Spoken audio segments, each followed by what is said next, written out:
कि क्या जब हम मन ही मन बात कर रहे होते हैं तो क्या हम वाकई परमात्मा से बात करते हैं या सिर्फ हमारे मन से ही बातें होती रहती हैं। तो इसमें लिखा था कि जब हम सत्संग में बैठे हों, सिमरन में बैठे हों या कहीं भी परमात्मा के स्थान पर बैठे हों तो तब हम परमात्मा के बारे में बात करते हैं, परमात्मा से बात नहीं कर रहे होते हैं।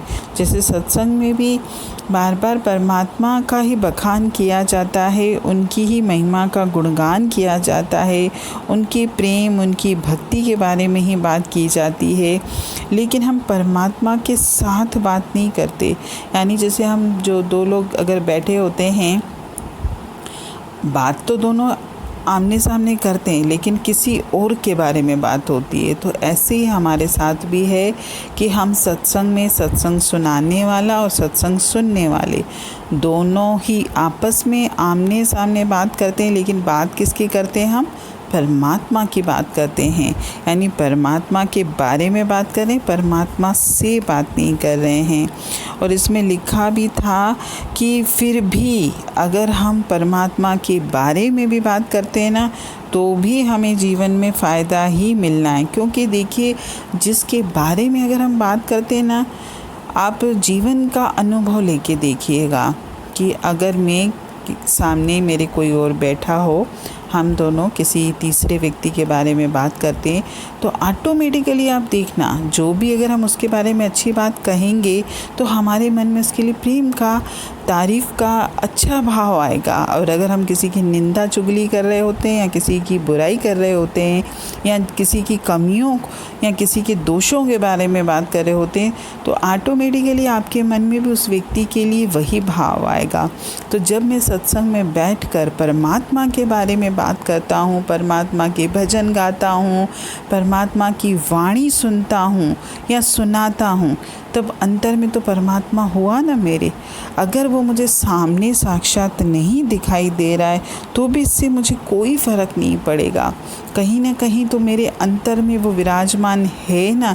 जैसे जैसे हमारी पढ़ाई आगे जाएगी तो अपने आप देखिएगा हमारे मन की वृत्ति भी कैसे उससे जुड़ती जा रही है। अभी तो क्या है, एक पल तो हम परमात्मा से जुड़ते हैं, अगले पल फिर वही संसार हमारे ऊपर हावी हो जाता है।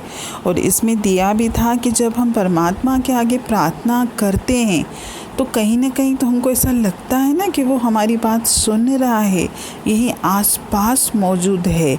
नहीं तो हम प्रार्थना किससे करते हैं आप बताइए? अगर अकेले में अगर आप बैठे हो, ईश्वर से प्रार्थना कर रहे हो, तो कहीं ना कहीं मैं महसूस तो करता हूँ ना कि वो मेरे आसपास है, तभी तो मैं प्रार्थना कर रहा हूँ। और उसी से जब हम ये मान लेते हैं कि वह वहाँ पर है, मेरी बात सुन रहा है, तभी तो हमको प्रार्थना हमारे मुख से निकलती है, भले हम उसको देख नहीं पाते। हाँ, ये बात अलग है कि जब हम उसको साक्षात देखेंगे ना, हमारे सामने अगर वो आ जाएगा ना, तो हमारे मुख से तो प्रार्थना निकलेगी भी नहीं, क्योंकि मैं तो फिर मेरे को जीवन में और देखना ही क्या है।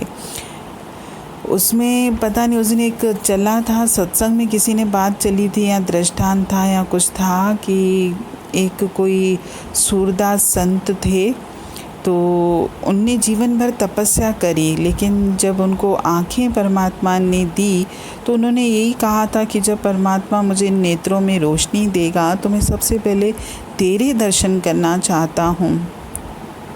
तो परमात्मा ने उसकी इच्छा पूरी की, उसकी आंखों में रोशनी आई और परमात्मा ने उसको साक्षात दर्शन भी दिए। लेकिन पता है उसके बाद उसने क्या बोला? उस संत ने बोला, अब मेरी रोशनी आप वापस ले लो। बोले क्यों?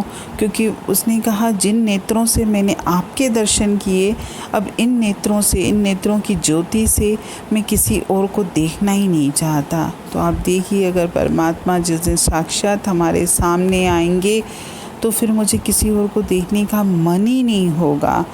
इसीलिए कोशिश हम ये करें कि जब तक हम अपने आप को इतना काबिल नहीं बना पाते, इतने हम जीवन में शायद ही आगे बढ़ पाएँ कि हम उस परमात्मा के साक्षात दर्शन करें।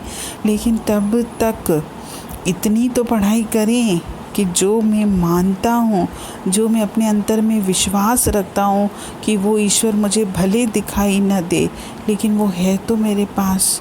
अगर हम भजन बोलते भी हैं कि पल पल तेरे साथ में रहता हूँ, तो सिर्फ हम मुख से न बोलें कि पल पल तेरे साथ में रहता हूँ।